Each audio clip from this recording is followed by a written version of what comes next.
Olá, boa noite. Começa agora o Jornal da Justiça desta terça-feira, 31 de agosto. Ministro Alexandre de Moraes nega pedido de prisão domiciliar a Roberto Jefferson. Decisão considera a carta divulgada no último domingo, em que o presidente do PTB afirma que não aceitaria cumprir prisão domiciliar com tornozeleira. No mesmo texto, o político novamente incitou a população contra o Supremo. Esse é um dos destaques da edição de hoje. Você vai ver também. Segunda turma do Supremo arquiva inquérito contra deputado Aécio Neves por supostos pagamentos da Odebrecht. Primeira turma do STF rejeita a denúncia contra o senador Eduardo Braga por crime eleitoral. STF cria programa para enfrentar fake news e discursos de ódio contra a corte.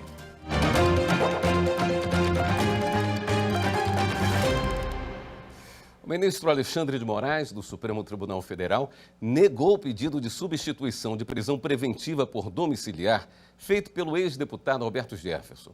O presidente do PTB alegava estar debilitado por motivo de doença grave e ter comorbidades que poderiam ser fatais diante da insalubridade do sistema prisional e da pandemia de Covid-19. Mas, de acordo com o ministro, não há provas conclusivas da condição de saúde de Jefferson. O relator destacou que, até a data da prisão, no dia 13 de agosto, ele exercia plenamente a presidência do partido com atividade política intensa, sem respeitar o isolamento social. A decisão leva em conta também a continuidade da prática de atos criminosos. No domingo, Roberto Jefferson divulgou carta em que continua a atacar o STF e diretamente afirmou que não aceitará cumprir prisão domiciliar com tornozeleira se eventualmente fosse concedida. Além disso, ele novamente incitou a população contra o STF. O presidente do PTB é suspeito de integrar organização criminosa de forte atuação digital que teria como finalidade atentar contra a democracia e o Estado de Direito. Por 4-1, a primeira turma do Supremo rejeitou uma denúncia contra o senador Eduardo Braga, do MDB do Amazonas. O político era acusado de falsidade ideológica eleitoral. O senador Eduardo Braga foi acusado de prática de Caixa 2 nas eleições de 2012. Segundo a denúncia do Ministério Público Federal, a empresa Praia Mar doou R$1.650.000 ao diretório do MDB em Manaus, presidido pelo senador. Mas o dinheiro, na verdade, teria sido doado pela construtora Odebrecht. A relatora do caso, ministra Rosa Weber, enviou o processo para a Justiça Eleitoral do Amazonas, porque na época da doação, Eduardo Braga era senador, não concorreu a cargo eletivo e era apenas dirigente do partido. A defesa do político entrou com recurso no STF, alegando que Eduardo Braga não era presidente do Diretório de Manaus, mas do estado do Amazonas. Nesta terça-feira, o ministro Alexandre de Moraes propôs a rejeição da denúncia, porque a Procuradoria-Geral da República reconheceu o erro. De fato, o senador não era do Diretório de Manaus. A maioria dos ministros entendeu que não há motivo para mandar o processo para a Justiça Eleitoral por causa desse erro. E por 4-1, rejeitou a denúncia contra o senador. A segunda turma do Supremo Tribunal Federal, na sessão desta terça-feira, adiou o julgamento sobre foro privilegiado a Flávio Bolsonaro no caso das rachadinhas. Suposto esquema em que assessores devolviam parte dos salários ao parlamentar quando exerceu o mandato de deputado estadual no Rio de Janeiro. A defesa justificou que não teria condições de acompanhar a sessão e o pedido foi aceito pelo relator, ministro Gilmar Mendes. E entre os casos julgados pela segunda turma, o colegiado, por maioria, arquivou processo contra o deputado Aécio Neves por supostos pagamentos da Odebrecht. A Procuradoria-Geral da República pediu ao relator do caso, ministro Gilmar Mendes, que reconsiderasse decisão tomada em junho de 2019, quando encaminhou o processo à Justiça Eleitoral de Minas Gerais. Segundo a denúncia, durante a campanha de Aécio Neves à presidência da República em 2014, o então senador teria solicitado doações de R$6 milhões e depois de mais R$15 milhões em benefício próprio e de aliados políticos. A PGR pediu a manutenção do caso na Justiça Federal. O relator destacou que o STF alterou entendimento anterior e passou a compreender que a prerrogativa de foro dos parlamentares federais é limitada aos crimes cometidos durante o exercício do cargo e relacionados às funções desempenhadas. O ministro pontuou que as denúncias contra Aécio não estão diretamente relacionadas ao mandato anterior dele, como senador, e nem às funções atuais de deputado federal. Gilmar Mendes votou contra o recurso da Procuradoria e também para conceder habeas corpus de ofício, para arquivar o processo por falta de provas. O entendimento foi seguido pela maioria da segunda turma. E amanhã o plenário do STF deve retomar o julgamento sobre demarcação de áreas indígenas e que inclui a discussão sobre o chamado marco temporal. A consultora jurídica Karina Zuccolotto é quem comenta esse processo para a gente.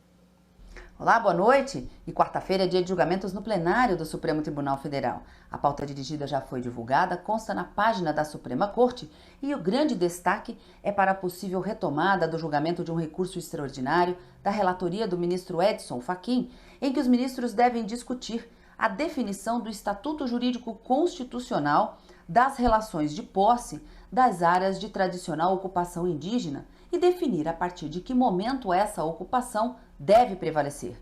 É o que tanto se tem falado do famoso marco temporal.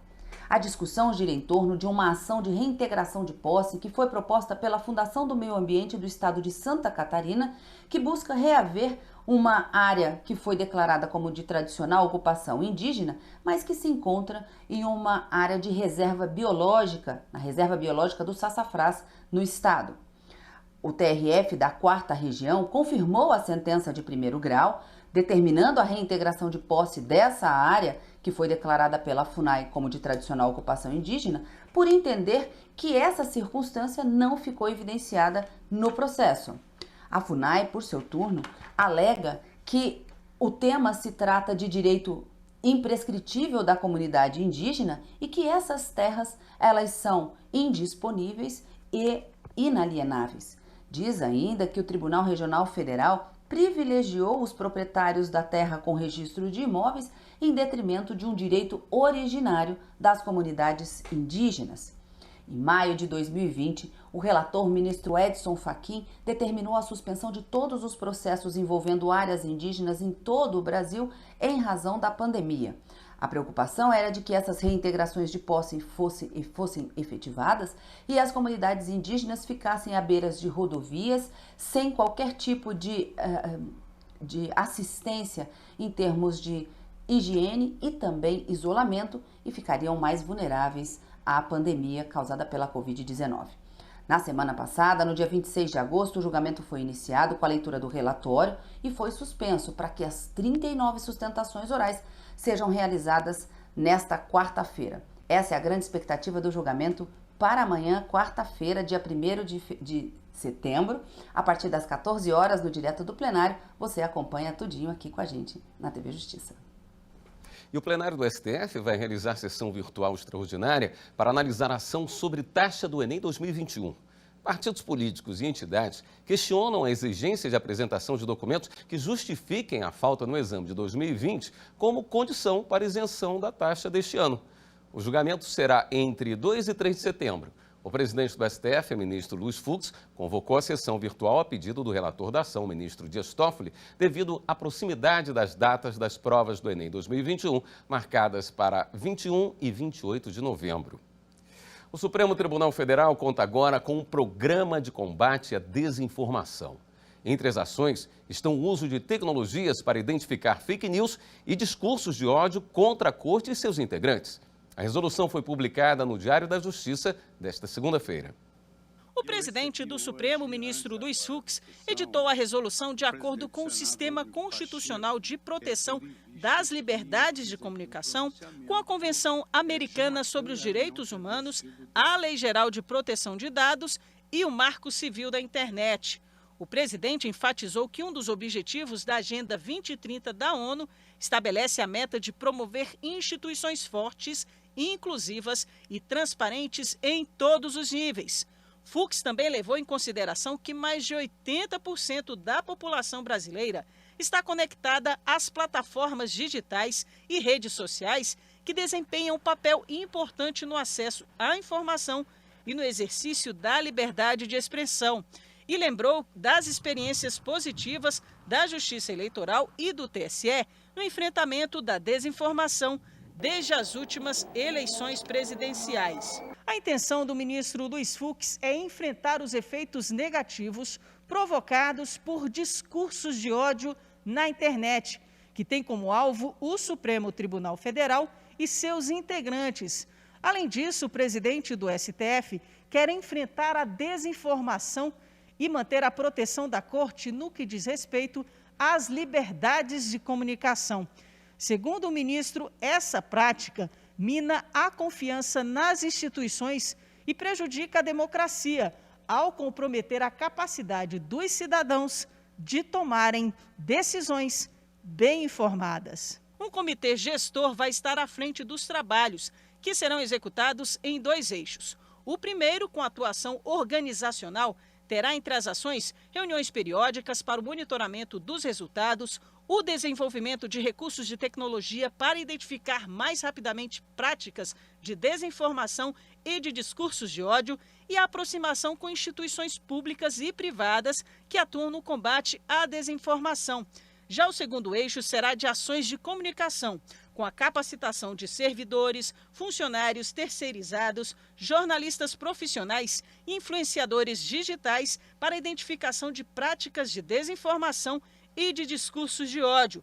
A publicação de notícias na página especial #Verdades do STF para contestar boatos ou desmentir notícias falsas sobre a Corte e seus integrantes, além de ações de comunicação com materiais para públicos diversos, com a finalidade de disseminar informações verdadeiras sobre o STF. O objetivo do programa é institucionalizar uma série de ações e iniciativas de combate à desinformação sobre o Supremo Tribunal Federal.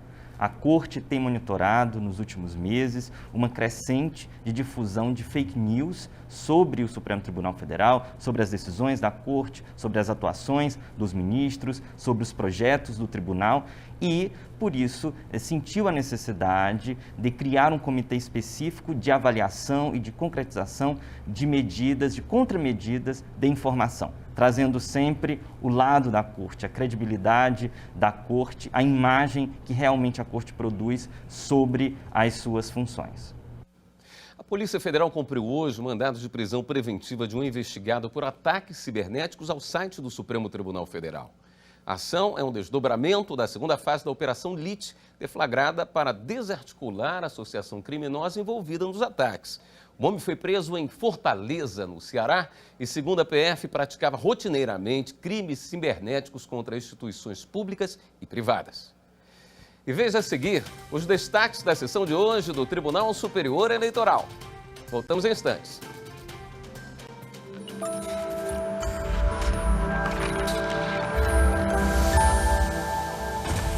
A nossa Constituição, em vários artigos, ela preza pela solução pacífica das controvérsias dos seus cidadãos. Então, ela é dinâmica, ela sempre atende aos anseios da sociedade e cada vez mais nós temos que prestigiá-la para que continuemos com o Estado democrático de direito.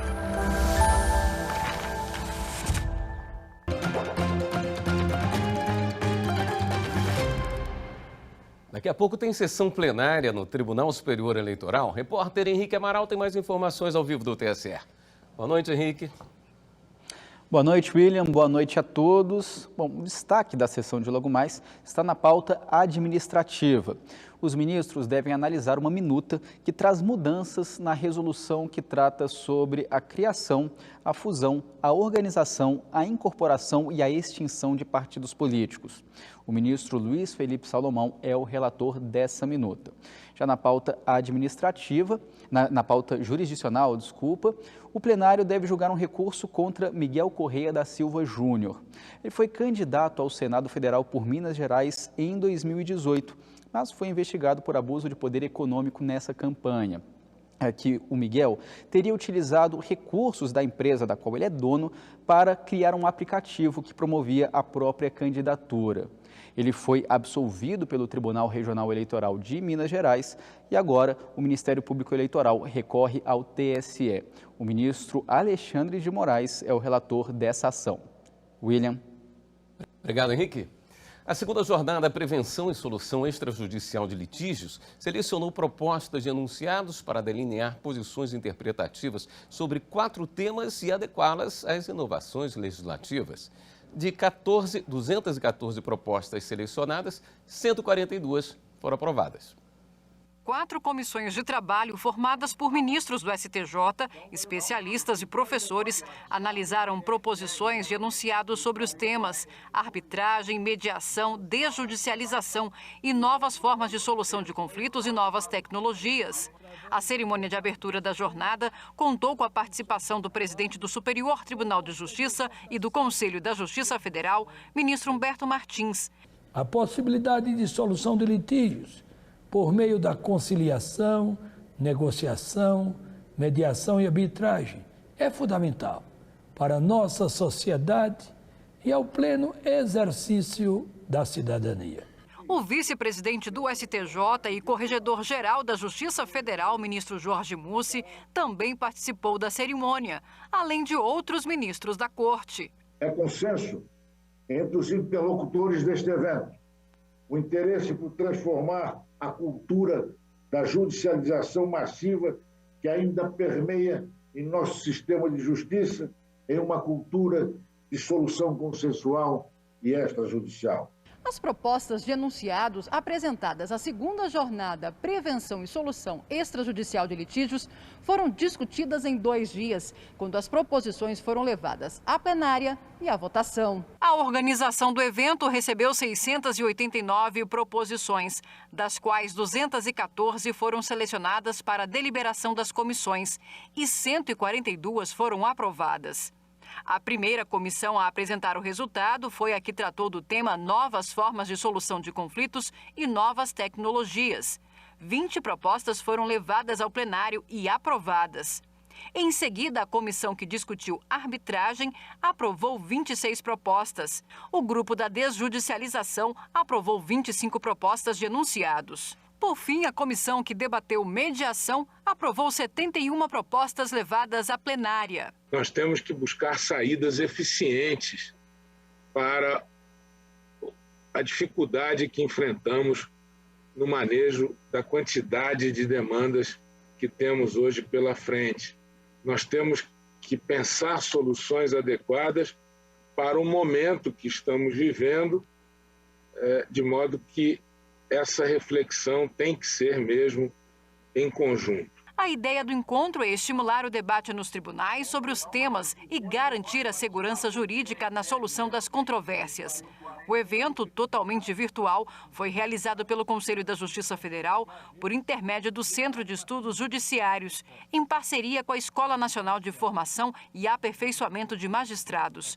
A coordenação geral ficou a cargo dos ministros do Superior Tribunal de Justiça, Luiz Felipe Salomão e Paulo de Tarso Sanseverino, que ao final do evento fez uma homenagem ao ministro Rui Rosado de Aguiar, falecido há 2 anos. É um saudoso ministro, que foi a pessoa que ela idealizou todas as jornadas, e eu acho que essa jornada, do modo como ela foi realizada, ela exatamente mostra aqueles ideais que estimularam o ministro Rui Rosado, que sempre foi não só um idealizador, mas um grande incentivador das jornadas.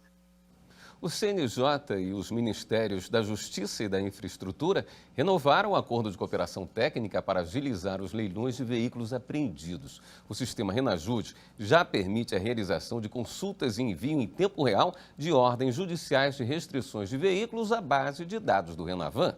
A assinatura do acordo foi agora há pouco. Quem tem as informações ao vivo diretamente do CNJ, repórter Marta Ferreira. Marta, boa noite. Boa noite, William. Boa noite a todos. Essa parceria ela vai possibilitar o lançamento em breve de uma nova ferramenta, a AWS Renajude. Com essa ferramenta, os juízes vão poder autorizar de forma automatizada a realização de leilão de bens apreendidos, a liberação e a suspensão de CNHs. Lembrando que esse processo todo é feito de forma interligada entre a Justiça e os DETRANs de cada estado e também com o DENATRAN. Mais cedo também foi assinado um termo de cooperação com a Procuradoria-Geral do Estado do Rio de Janeiro para a implantação do balcão virtual.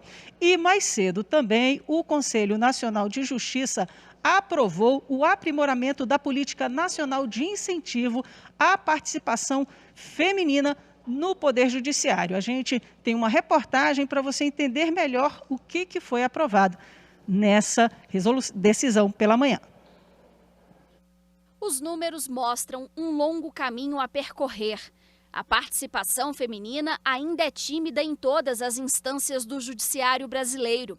Nos tribunais superiores, as mulheres ocupam menos de 20% das vagas. Nos tribunais de justiça dos estados, as mulheres são maioria apenas no Pará. É para mudar esses números que o Conselho Nacional de Justiça quer aprimorar a Política Nacional de Incentivo à Participação Institucional Feminina no Poder Judiciário. A proposta foi um dos primeiros itens da sessão ordinária do CNJ nesta terça-feira. O presidente do Conselho Nacional de Justiça, ministro Luiz Fux, escolheu um artigo escrito por ele para dar início à sessão. Fux aproveitou para comentar a situação das magistradas afegãs. Os perigos que acompanham o poder jurisdicional foram escancarados em escala mundial no acompanhamento diário da delicada posição das juízas do Afeganistão, impedidas de cumprir suas funções institucionais. A autodeterminação e o empoderamento feminino são temas caros para o Observatório de Direitos Humanos do Conselho Nacional de Justiça, que está atento à luta das juízas afegãs e aberto para contribuir com as iniciativas nacionais e internacionais de proteção a essas cidadãs. Logo em seguida, a relatora do processo trouxe dados que comprovam a baixa participação de mulheres no Poder Judiciário e destacou a proposta de criação de um banco de dados femininos nos tribunais. Dos 15 autores mais citados nas peças jurídicas do nosso país, não há uma mulher sequer. E o que foi aprovado no GT é que os tribunais e também o CNJ deveriam desenvolver oportunidades outras para que essas mulheres, como diz o título do projeto, sejam citadas, sejam visibilizadas. A proposta foi aprovada por maioria do Conselho. Superior Tribunal de Justiça lança plano estratégico que irá nortear e otimizar os trabalhos desempenhados na Corte até o ano de 2026. Alinhado às diretrizes do Conselho Nacional de Justiça para o Poder Judiciário Nacional, o plano estratégico do STJ traça os objetivos, as metas e as prioridades da Corte para os próximos 6 anos. Com isso, magistrados, servidores, estagiários e colaboradores podem unir esforços para a efetivação e manutenção de uma justiça ágil, moderna e cidadã. Buscaremos inovar sempre. E prova disso é o fato de que, embora tenhamos migrado para um trabalho remoto, da noite para o dia, inesperadamente, ainda assim aumentamos bem a nossa produtividade. O Plano STJ 2021-2026 foi desenvolvido seguindo os valores de aprendizagem contínua, comprometimento, ética, sustentabilidade e transparência. Na cerimônia de lançamento do plano, transmitido no canal do STJ no YouTube, os participantes reforçaram a importância de parcerias com outros órgãos e também com servidores e colaboradores internos para que haja uma aplicação efetiva das diretrizes traçadas, gerando uma melhora no ambiente institucional e na prestação de serviço à sociedade. Mostra-se salutar a cooperação entre o STJ e outros órgãos, como temos feito com a AGU, em relação ao direito previdenciário, com o CNJ, no que concerne ao programa Justiça 4.0, e a colaboração entre as ouvidorias, com a Associação da Embaixada da Paz para avançar em temas de defesa e promoção dos direitos humanos? Os nossos grandes desafios é acrescentar tecnologia, aprendizado, atualização, de modo a renovarmos sempre o nosso compromisso com a justiça, com o cidadão. As ações definidas priorizam o fortalecimento da imagem e a transparência institucional, a promoção da cidadania, a busca por agilidade produtiva, prevenção de litígios, consolidação do sistema de precedentes qualificados, priorização de julgamentos de processos de corrupção e improbidade administrativa, além do aprimoramento da governança institucional.